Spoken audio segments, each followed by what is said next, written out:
Dia pamer selingkuhan di showroom pakai uangku, mengira aku menangis di pojokan. Tapi dari Eropa, balasanku hanya satu, bukan labrakan, melainkan surat pemecatan yang membuatnya kehilangan segala-galanya dalam sekejap. Aroma kulit jok baru dan lantai marmer yang dipoles sempurna menyambut Raka begitu ia melangkah masuk. Di sebelahnya, Zia menggelayut manja di lengannya, matanya berbinar menatap deretan mobil sport Eropa yang berjejer rapi bak mainan mahal. "Mas, serius kamu mau beliin aku yang ini?" tanya Zia dengan suara yang sengaja dibuat mendayu. Telunjuknya yang lentik dengan kuku bercat merah menyala menunjuk sebuah konvertible berwarna merah cabai. Raka tertawa kecil, suara tawa yang penuh percaya diri, atau lebih tepatnya, arogansi. Ia membusungkan dadanya, merasa menjadi raja dunia. Jas branded yang ia kenakan, yang ironisnya dibelikan oleh istrinya bulan lalu, terasa pas membungkus tubuhnya. "Apapun buat kamu, Zi. Masa selingkuhanku naik taksi online terus? Malu dong sama jabatanku," jawab Raka enteng. Ia melirik salesman yang berdiri sopan di dekat mereka, memberikan kode agar segera melayani. "Bapak Raka, senang melihat Bapak kembali. Ada yang bisa kami bantu?" sapa salesman itu ramah. Tentu saja ramah, pikir Raka. Kartu kredit Black Card di dompetnya adalah kunci dari segala keramahan ini. "Cek unit yang merah ini. Kalau cocok, gesek sekarang." "Saya nggak suka proses yang lama," perintah Raka. Sambil menunggu salesman mengambil kunci, Raka mengeluarkan ponsel pintar keluaran terbarunya. Ia menarik pinggang Zia agar merapat padanya. "Foto dulu," bisik Raka. Zia tersenyum lebar, memamerkan deretan gigi putihnya, sementara Raka memasang wajah cool andalannya. Di latar belakang, mobil mewah itu terlihat jelas. Klik. Raka menatap hasil foto itu dengan puas. Komposisinya sempurna, dia, wanita cantik, dan simbol kekayaan. Tanpa ragu, jarinya menari di atas layar. Ia tidak mengunggahnya ke Instagram Story untuk publik, tidak. Itu terlalu berisiko.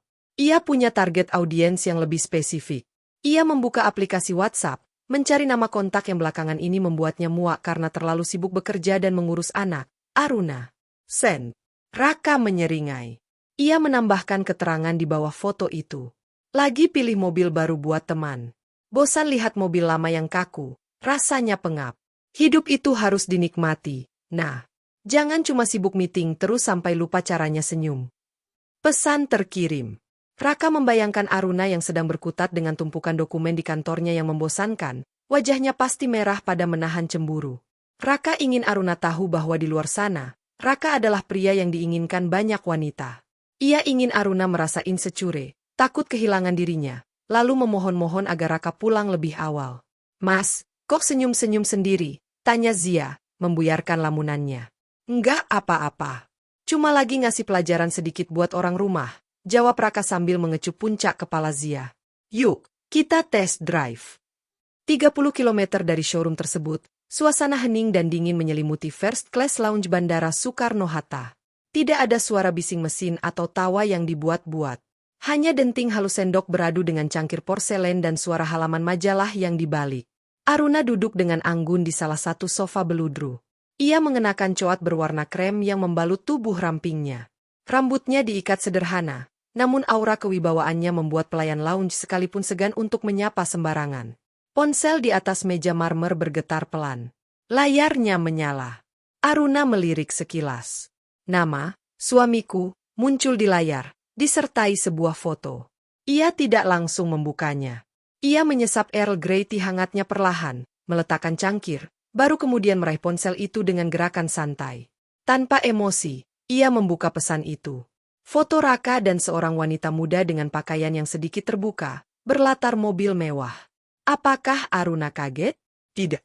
Ia sudah tahu soal Zia sejak 3 bulan lalu. Detektif sewaan Aruna bekerja jauh lebih efisien daripada kinerja Raka di perusahaan. Apakah Aruna cemburu? Ia menatap wajah Raka di foto itu. Dulu, mungkin wajah itu yang membuatnya jatuh cinta saat kuliah. Tapi sekarang, Aruna hanya melihat seorang pria asing yang menyedihkan. Pria yang menggunakan kartu kredit tambahan atas nama Aruna untuk memamerkan kekayaan yang bukan miliknya. Aruna membaca caption provokatif itu. Hidup itu harus dinikmati. Sudut bibir Aruna terangkat sedikit. Bukan senyum manis, melainkan senyum miris yang dingin. Menikmati hidup dengan uang istri, Maksudmu? Gumam Aruna sangat pelan, nyaris tak terdengar. Ia tidak membalas pesan itu. Ia bahkan tidak berniat menyimpan fotonya. Ia hanya melakukan screenshot sebagai tambahan bukti untuk pengacaranya nanti, lalu mematikan layar ponsel. Baginya, pesan Raka tak lebih dari sekadar notifikasi spam yang mengganggu. "Ma," suara lembut seorang anak laki-laki terdengar di sebelahnya. Leo, putranya yang berusia 10 tahun, menatapnya dengan mata bulat yang cerdas. "Papa nggak ikut kita beneran?" Aruna menoleh, tatapan dinginnya seketika berubah hangat. Ia mengusap rambut Leo dengan lembut. "Papa lagi sibuk, kerja, sayang. Kali ini cuma kita berdua. Just you and me taking over Europe." "Gimana?" Leo keberatan. Leo menggeleng cepat, lalu tersenyum lebar. "Enggak dong. Asal sama mama." Leo senang. "Lagian kalau ada papa, mama suka dimarahin terus." Kalimat polos anaknya itu menohok hati Aruna. Bahkan Leo pun merasakannya.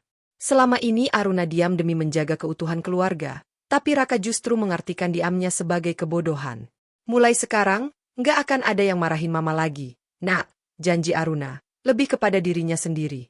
Suara petugas lounge terdengar sopan memberitahukan bahwa penerbangan menuju Zurich akan segera boarding. Aruna berdiri, merapikan mantelnya. Ia mengambil ponselnya sekali lagi. Bukan untuk membalas Raka, melainkan untuk mengaktifkan mode pesawat. Di layar notifikasi, terlihat satu pesan baru lagi dari Raka yang tidak sabar. "Dibaca doang? Marah? Hahaha." Aruna menekan tombol power off. Biarlah Raka tertawa hari ini di showroom itu. Biarlah dia merasa menang dengan mainan barunya. Aruna melangkah menuju gerbang keberangkatan dengan langkah ringan. Ia tahu, saat ia menyalakan ponselnya kembali di Eropa nanti, tawa Raka akan berubah menjadi mimpi buruk yang paling mengerikan. Permainan baru saja dimulai, dan Raka bahkan tidak sadar bahwa dia sudah kalah sebelum bertanding. Keranjang belanja itu sudah menggunung, penuh sesak dengan barang-barang impor. Mulai dari Shine Muscat seharga ratusan ribu per tangkai, daging Wagyu A5, hingga deretan keju gourmet yang namanya sulit dieja oleh lidah awam. Raka mendorong troli itu dengan dagu terangkat. Di sebelahnya, Zia berjalan sambil memeluk lengan Raka erat-erat, seolah takut pria itu akan hilang jika ia melepaskannya sedetik saja. Mereka berada di salah satu supermarket premium di Jakarta Selatan, tempat di mana harga barang tidak pernah dipermasalahkan oleh pengunjungnya. "Mas, kita beli wine juga, ya? Biar dinner nanti malam romantis kayak di film-film," rengek Zia sambil menunjuk rak minuman beralkohol. "Ambil saja. Yang paling mahal," jawab Raka enteng. Suaranya sengaja dikeraskan agar ibu-ibu sosialita yang sedang memilih buah di dekat mereka menoleh. Raka menikmati perhatian itu. Ia merasa seperti sultan. Padahal, jika dipikir-pikir, ia bahkan tidak tahu perbedaan rasa antara wine seharga 500 ribu dengan yang 5 juta. Baginya, yang penting adalah label harganya. Sambil menunggu Zia memilih botol, tangan Raka kembali gatal.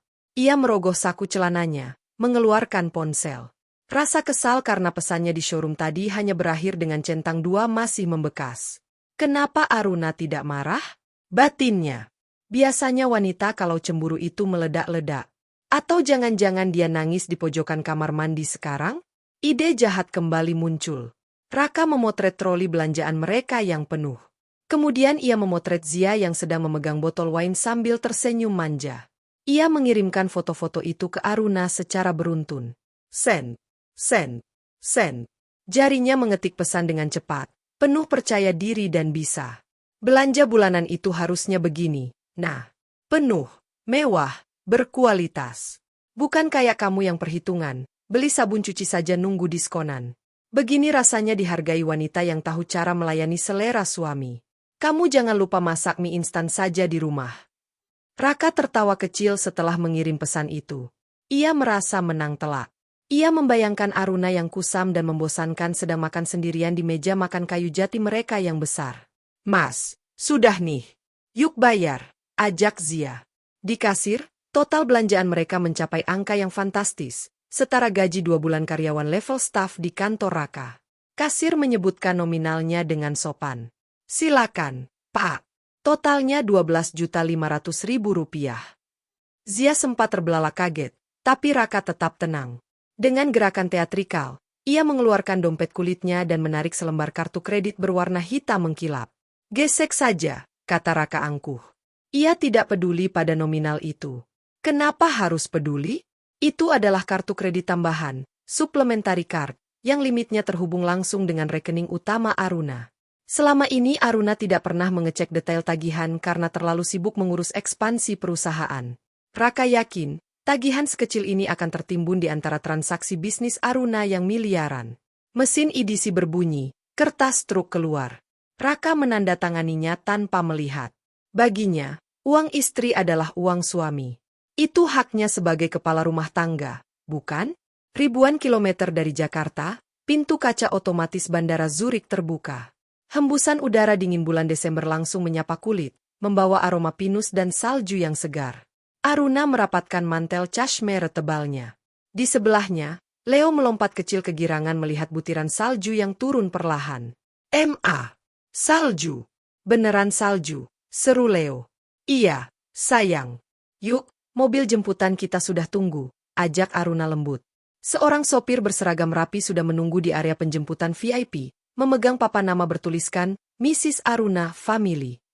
Sopir itu dengan sigap membawakan koper-koper mereka menuju sebuah limusin hitam yang berkilau di bawah lampu bandara. Begitu masuk ke dalam mobil yang hangat, Aruna mengeluarkan ponselnya. Ia baru saja mengaktifkan paket roaming data internasional. Ponselnya bergetar hebat. Serangkaian notifikasi masuk sekaligus. Aruna menghela napas panjang. Ia melihat deretan pesan dari Raka. Foto troli penuh makanan, foto wanita itu memegang botol minuman, dan kalimat yang menghina masakan Aruna. Bukan kayak kamu yang perhitungan. Aruna hampir tertawa membacanya. Perhitungan? Aruna adalah orang yang menandatangani cek donasi yayasan setiap bulan dengan nominal yang bisa membeli harga diri Raka 10 kali lipat. Iya, perhitungan, di rumah karena ia ingin mendidik Leo agar tidak tumbuh menjadi pemboros seperti ayahnya. Aruna tidak merasa sakit hati. Rasa itu sudah mati sejak lama. Yang ia rasakan hanyalah rasa geli yang bercampur jijik. Tepat setelah pesan WhatsApp itu, sebuah notifikasi lain muncul dari aplikasi mobile banking prioritas miliknya. Transaksi kartu kredit 21234, IDR 12.500.000 di supermarket Jakarta Selatan. Aruna menatap angka itu. Raka baru saja menghabiskan 12 juta untuk pamer kemesraan palsu, menggunakan uang Aruna, untuk menyakiti hati Aruna. Ironi yang luar biasa. Mama kenapa senyumnya gitu? Serem celetuk Leo yang duduk di hadapannya sambil menikmati coklat selamat datang yang disediakan di mobil. Aruna menoleh, wajahnya kembali lembut. Enggak apa-apa. Mama cuma lagi lihat ada tikus yang lagi makan keju di dapur kita. Tikus? Di rumah kita. Leo bingung. Iya, tikus yang rakus, jawab Aruna tenang. Jarinya melayang di atas aplikasi perbankan. Ada tombol blokir kartu di sana. Aruna tergoda untuk menekannya sekarang. Itu akan membuat Raka malu di depan kasir atau di toko berikutnya. Tapi tidak. Itu terlalu cepat. Permainan ini akan lebih seru jika Raka diangkat setinggi-tingginya dulu, sebelum dihempaskan ke tanah. Aruna ingin Raka merasa aman, merasa berkuasa, dan merasa kaya raya. Aruna menutup aplikasi bank itu. Ia membiarkan transaksi itu lolos. Anggap saja itu pesangon terakhirmu, Mas, bisik Aruna dalam hati. Makanlah yang enak malam ini. Karena besok, kamu mungkin akan kesulitan membeli nasi bungkus. Limusin itu meluncur halus membelah jalanan Swiss yang tertutup salju putih, membawa Aruna dan Leo menuju hotel bintang 5 di kaki pegunungan Alpen. Jauh dari Jakarta, jauh dari Raka, dan jauh dari drama murahan di lorong supermarket. 2 hari berlalu. 48 jam yang seharusnya menjadi pesta kemenangan bagi Raka, namun kini terasa ganjil. Raka duduk di kursi kerjanya yang empuk di lantai 20 gedung perkantoran di Jakarta Pusat. Matanya tidak fokus pada laporan penjualan bulanan di layar komputer, melainkan terpaku pada ponselnya yang tergeletak bisu di atas meja. Hening. Tidak ada telepon marah-marah. Tidak ada pesan panjang lebar berisi caci maki. Tidak ada status WhatsApp galau dengan background hitam dan lagu sedih. Bahkan, foto profil Aruna masih sama seperti sebulan lalu, foto polos pemandangan taman rumah mereka. Kenapa dia diam saja? Gumam Raka pelan, jari-jarinya mengetuk meja dengan ritme yang tidak sabar. Biasanya, jika Raka pulang telat 1 jam saja, Aruna akan memberondongnya dengan pertanyaan, Mas di mana? Mas sudah makan? Kepedulian Aruna yang dulu ia anggap sebagai bentuk cinta, belakangan ini ia anggap sebagai kekangan. Namun sekarang, saat kekangan itu hilang total, Raka justru merasa kehilangan pijakan. Ia membuka ruang obrolan mereka. Pesan terakhirnya di supermarket masih centang 2 biru. Sudah dibaca. Tapi tidak dibalas satu huruf pun. Apakah dia sakit? Atau dia saking syoknya sampai tidak bisa berkata-kata? Raka mencoba melogika. Pintu ruangannya terbuka. Zia masuk tanpa mengetuk, membawa aroma parfum manis yang menyengat. Ia meletakkan tas belanjaan baru di sofa tamu ruangan Raka. Sayang, nanti malam jadi dinner di Skybar, kan? Tanya Zia manja, langsung duduk di pangkuan meja kerja Raka, menghalangi pandangan Raka ke arah tumpukan berkas. Raka tersenyum tipis, berusaha menutupi kegelisahannya. Jadi dong, kamu mau pesan apa aja boleh. Kamu kok kayak lagi mikirin sesuatu? Mikirin istri tua ya? Tebak Zia dengan nada menyindir, bibirnya mengerucut sebal. Raka mendengus, egonya langsung naik. Ia tidak mau terlihat lemah di depan selingkuhannya. Mikirin dia? Buat apa? Raka tertawa meremehkan. Aku cuma heran. Dia nggak ada kabar sama sekali. Pasti sekarang dia lagi nangis di kamar, mogok makan, meratapi nasib karena suaminya yang hebat ini nggak pulang-pulang. Zia tertawa renyah. Ya iyalah, Mas. Siapa sih yang gak stres ditinggal laki-laki sekeren kamu? Biarin aja dia depresi. Kan bagus, jadi kamu bisa cepet-cepet ceraikan dia terus nikahin aku. Tenang aja, Zi. Dia itu wanita lemah. Dia gak punya siapa-siapa selain aku. Orang tuanya sudah meninggal, anaknya masih kecil. Tanpa aku, dia itu cuma butiran debu. Raka membusungkan dada, meyakinkan dirinya sendiri lebih dari meyakinkan Zia. Paling besok dia nelpon sambil nangis-nangis minta maaf. Raka kembali menatap ponselnya. Ayolah, Aruna. Marah kek. Mengamuk kek. Lakukan sesuatu yang membuatku merasa penting. Tapi ponsel itu tetap diam, seolah mengejeknya. Sementara Raka sibuk dengan asumsi liarnya di Jakarta yang panas dan macet, suasana di Zermatt, Swiss, begitu tenang dan damai. Di balkon kamar suite hotel yang menghadap langsung ke puncak Matterhorn yang ikonik, Aruna duduk dengan laptop terbuka di pangkuannya. Secangkir coklat panas yang mulai mendingin ada di meja sisinya. Ia tidak sedang menangis. Matanya tajam menatap layar, membaca draft dokumen hukum yang baru saja dikirimkan via email. Wajah Aruna terlihat segar. Udara pegunungan membuatnya tidur nyenyak semalam, tidur ternyaman yang pernah ia rasakan dalam 5 tahun terakhir pernikahan mereka. Tidak ada dengkuran Raka. Tidak ada bau rokok, dan tidak ada beban mental melayani suami yang tidak tahu diri. Aruna menekan tombol panggilan video. Wajah Pak Handoko, pengacara kepercayaan mendiang ayahnya, muncul di layar. Di sebelahnya ada kotak video lain yang menampilkan Bu Siska, Direktur HRD perusahaan. Selamat sore waktu Jakarta, Pak Handoko, Bu Siska, sapa Aruna tenang. Selamat pagi waktu Swiss, Bu Aruna. Bagaimana liburannya? Tanya Pak Handoko sopan. Meski wajahnya terlihat serius. Sangat menyenangkan. Tapi mari kita selesaikan sampah di Jakarta agar liburan saya semakin sempurna, jawab Aruna tanpa basa-basi. Apakah berkasnya sudah siap? Sudah, Bu, jawab Bu Siska, sedikit gugup. Ia tidak pernah menyangka harus memecat suami pemilik perusahaan. Surat pemutusan hubungan kerja dengan alasan pelanggaran kode etik berat dan penyalahgunaan aset perusahaan sudah saya tanda tangani. Sesuai instruksi Ibu, pesangon ditiadakan karena kerugian perusahaan yang tercatat akibat penggunaan dana pribadi melebihi hak pesangon. Bagus, kata Aruna datar. Aset mobil. Tim General Affairs sudah siap dengan kunci cadangan. Kami sudah melacak posisi mobil dinas Pak Raka via GPS. Saat ini terparkir di basement kantor, tambah Pak Handoko.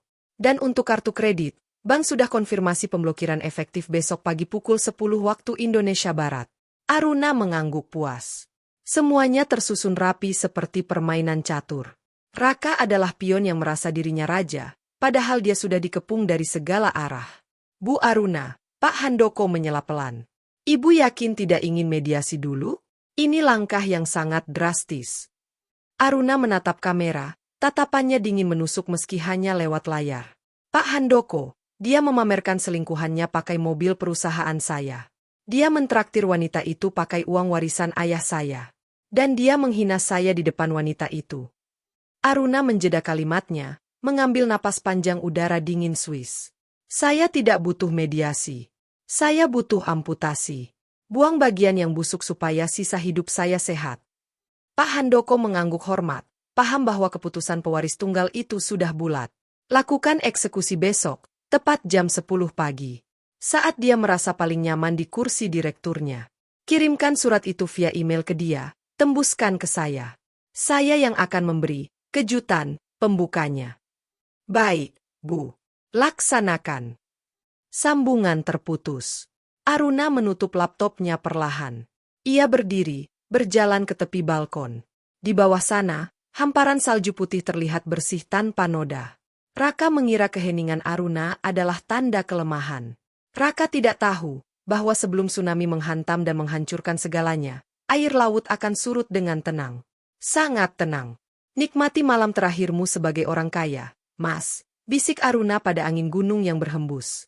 Karena besok, kamu akan bangun sebagai orang asing. Jam dinding di ruangan Raka menunjukkan pukul 9.55 waktu Indonesia Barat. Raka memutar kursi direkturnya menghadap jendela besar yang menampilkan panorama Cakrawala Jakarta. Gedung-gedung pencakar langit tampak berkilauan di bawah matahari pagi.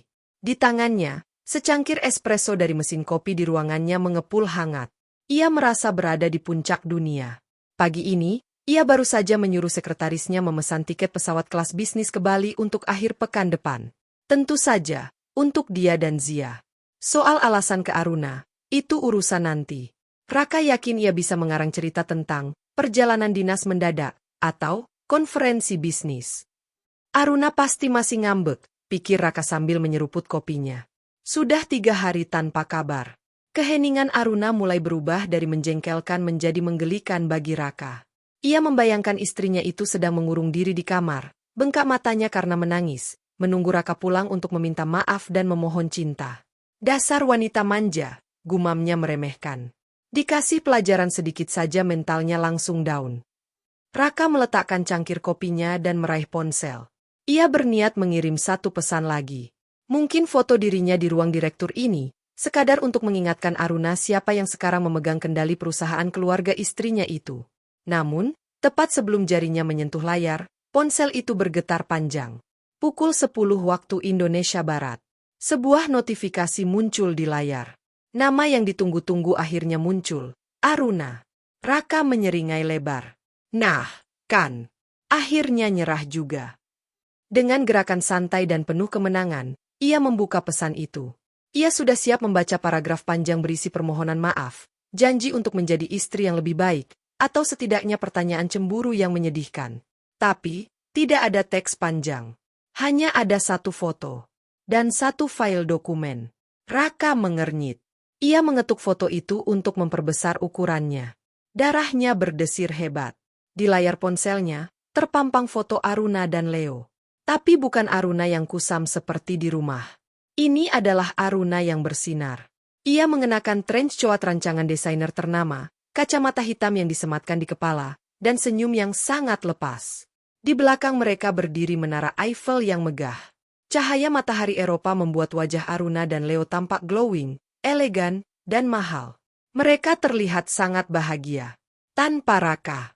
Raka membaca keterangan foto, caption, yang tertulis singkat di bawahnya. Terima kasih sudah memberiku alasan untuk membuang sampah pada tempatnya. Nikmati sisa harimu, Mas. Kamu akan membutuhkannya. Sampah. Raka mendesis, emosinya tersulut. Berani-beraninya dia. Jempolnya bergerak turun, hendak membalas dengan caci maki. Namun, matanya tertumbuk pada file PDF yang dikirimkan bersamaan dengan foto itu. Judul file itu tertulis dengan huruf kapital yang mencolok, seolah berteriak padanya. Surat keputusan pemberhentian 0001 PDF. Jantung Raka yang tadinya berdetak karena marah, kini berhenti sejenak karena kaget. Sensasi dingin merambat dari tengkuk hingga ke ujung kakinya. Keringat dingin mulai membasahi telapak tangannya yang memegang ponsel. Pemberhentian? Siapa yang diberhentikan? Dengan tangan gemetar, Raka menekan file itu. Dokumen terbuka. Logo perusahaan milik mendiang ayah Aruna, tercetak gagah di bagian atas surat, kop surat. Mata Raka memindai isinya dengan cepat, melompati basa-basi legal formal dan langsung mencari intinya. Memutuskan memberhentikan saudara Raka Aditya dari jabatan Direktur Operasional terhitung mulai tanggal surat ini diterbitkan, secara tidak hormat. Pemecatan didasarkan pada temuan audit internal mengenai penyalahgunaan dana perusahaan untuk kepentingan pribadi, daftar terlampir, dan pelanggaran kode etik berat.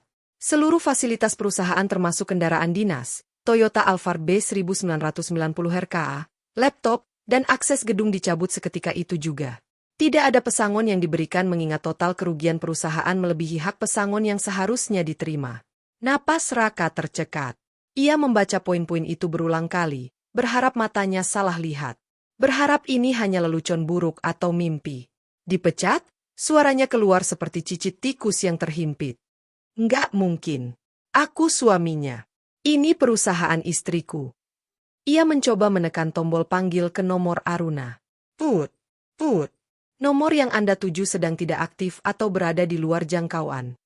Aruna memblokirnya. Atau sengaja mematikan ponselnya. Kepanikan mulai merayapi akal sehatnya. Raka menutup file itu dan mencoba membuka aplikasi mobile bankingnya. Ia harus memindahkan uang. Ia harus mengamankan dana operasional yang biasa ia pakai. Login. Loading. Sebuah kotak peringatan merah muncul di layar. Akses ditolak. Rekening dibekukan. Silakan hubungi cabang terdekat. Sialan, umpat Raka keras, membanting ponselnya ke meja. Layarnya retak, tapi Raka tidak peduli. Ia berdiri, kakinya lemas seperti jeli. Ia harus menemui HRD. Ia harus memarahi Bu Siska. Ia harus berteriak pada seseorang untuk memberitahu bahwa dia adalah bos di sini. Bahwa Aruna tidak bisa melakukan ini padanya. Baru saja ia melangkah menuju pintu. Gagang pintu ruangannya bergerak. Pintu terbuka dari luar. Bukan Bu Siska yang masuk. Melainkan 3 orang pria berbadan tegap berseragam security, didampingi oleh kepala divisi legal perusahaan yang wajahnya datar tanpa ekspresi. Selamat pagi, Pak Raka, sapa orang legal itu dengan nada yang sangat formal, seolah berbicara pada orang asing. Berdasarkan surat keputusan yang sudah dikirimkan oleh Ibu Aruna selaku pemilik saham utama, kami diminta untuk mengawal Bapak keluar dari gedung ini. Kalian gila? Bentak Raka, berusaha menutupi ketakutannya dengan kemarahan. Saya suami pemilik perusahaan ini. Jangan lancang. Mantan direktur, Pak, koreksi orang legal itu tenang, namun menekan. Tolong serahkan kartu akses dan kunci mobil sekarang. Atau kami terpaksa memanggil pihak berwajib atas tuduhan penggelapan aset. Raka terdiam. Ruangan ber-AC itu terasa semakin dingin, mencekik lehernya. Bayangan foto Aruna yang tersenyum di depan menara Eiffel kembali melintas di benaknya. Senyum itu bukan senyum manis. Itu adalah senyum kemenangan seorang ratu yang baru saja menjatuhkan hukuman mati pada pengkhianat kerajaan. Di Paris, Aruna sedang menikmati croissant. Di Jakarta, hidup Raka baru saja runtuh menjadi debu. Kotak kardus itu tidak berat, tapi rasanya seperti memanggul beton di pundak Raka. Isinya hanya beberapa bingkai foto dirinya sendiri, stapler, dan muk bertuliskan, Big Boss, yang kini terasa sangat ironis. 3 orang security mengawalnya melintasi lorong kantor, lorong yang biasa ia lewati dengan dagu terangkat. Kini, puluhan pasang mata karyawan menatapnya. Ada yang berbisik, ada yang menunduk pura-pura sibuk, dan ada pula yang tersenyum tipis, seolah menikmati jatuhnya sang raja kecil. Lewat lift barang ya, Pak, ujar kepala security datar. Akses lift direksi Bapak sudah dicabut. Wajah Raka merah pada menahan malu. Ia ingin membentak, tapi ia tahu posisinya sudah kalah telak. Ia masuk ke dalam lift barang yang pengap, berdampingan dengan tumpukan sampah kertas yang hendak dibuang. Pintu lift terbuka di lantai lobi. Matahari Jakarta yang terik menembus dinding kaca, menyilaukan mata. Di sana, duduk di sofa tamu dengan kaki disilang anggun, Zia sedang menunggu sambil memainkan ponselnya. Melihat Raka keluar, wajah Zia cerah seketika. Ia berdiri dan menghampiri, tidak menyadari kehadiran security di belakang Raka. Mas, lama banget sih? Keburu lapar nih. Kartu kredit kamu tadi sempet error pas aku mau beli kopi di bawah, nanti coba lagi ya di restoran. Ocehan Zia terhenti saat matanya menangkap kotak kardus di tangan Raka. Itu barang apa? Kok kayak orang dipecat?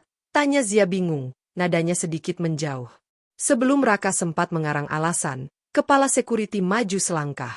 Maaf, Pak Raka. Sesuai prosedur, Kunci mobil Alphard B1990 RK harus diserahkan sekarang juga. Tim aset akan mengambil alih kendaraan. Zia melotot. Maksudnya? Mobil itu ditarik? Mas, ini ada apa sih? Raka panik. Keringat dingin mengucur deras di pelipisnya. Ia mencoba memegang lengan Zia, tapi wanita itu menepisnya kasar. Cuma salah paham, Zi. Aruna lagi emosi sedikit.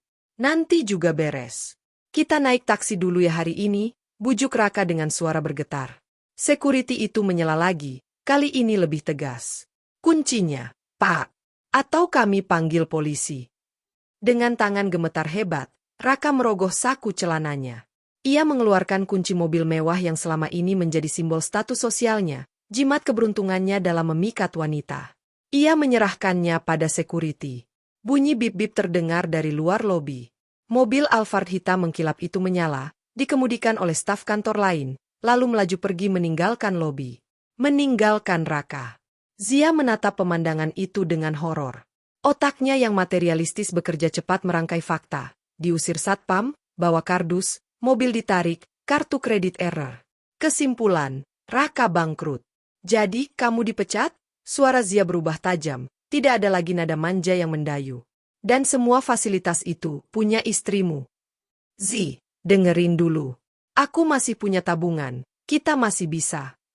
Tabungan apa? Potong Zia sadis. Bayar kopi 50.000 aja tadi gagal. Lo pikir gue mau sama lo karena cinta? Gue mau sama lo karena lo direktur. Kalau lo cuma pengangguran yang numpang hidup sama istri, apa bedanya lo sama gembel? Kata-kata itu menampar Raka lebih keras daripada fisik. Lo tega ngomong gitu. Raka ternganga tak percaya. Sadar diri, Mas. Gue selingkuhan, bukan badan amal, dengus Zia. Ia segera memesan taksi online lewat ponselnya. Jangan hubungin gue lagi. Gue nggak mau ikutan susah. Taksi Zia datang tak lama kemudian.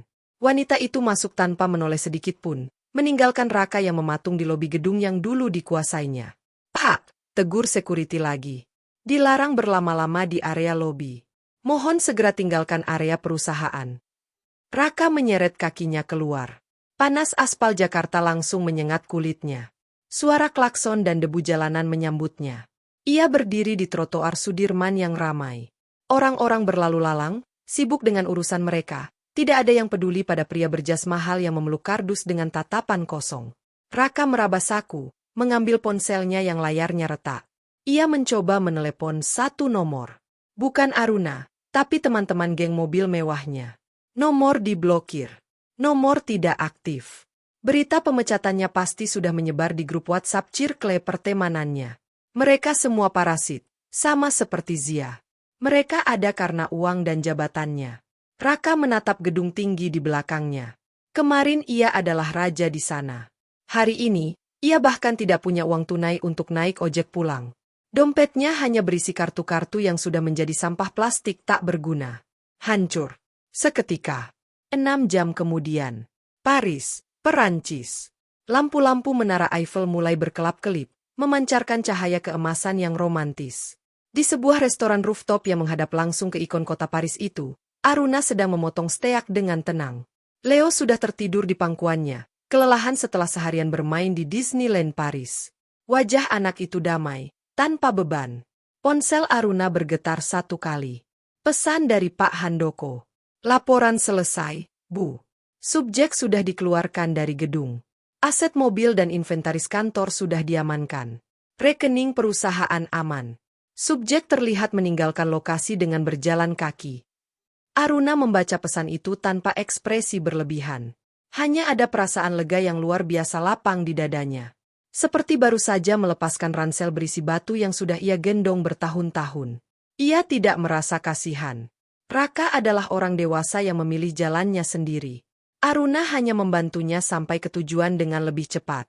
Ia meletakkan ponselnya, menelungkupkannya di atas meja. Ia tidak ingin melihat layar itu lagi malam ini. Aruna mengangkat gelas wine-nya tinggi-tinggi, mendentingkannya pelan ke udara kosong, seolah bersulang dengan takdir. Untuk hidup baru, bisiknya pada malam Paris yang indah. Tanpa benalu, tanpa drama. Aruna menyesap wine-nya, merasakan manis dan pahit yang pas di lidah. Ia menatap Leo, lalu menatap kerlap-kerlip kota Paris. Di Jakarta, mungkin Raka sedang menangis atau marah. Tapi di sini, di bawah langit Eropa, Aruna akhirnya bisa bernapas. Cerita tentang Raka sudah tamat di halaman ini. Namun cerita Aruna baru saja dimulai.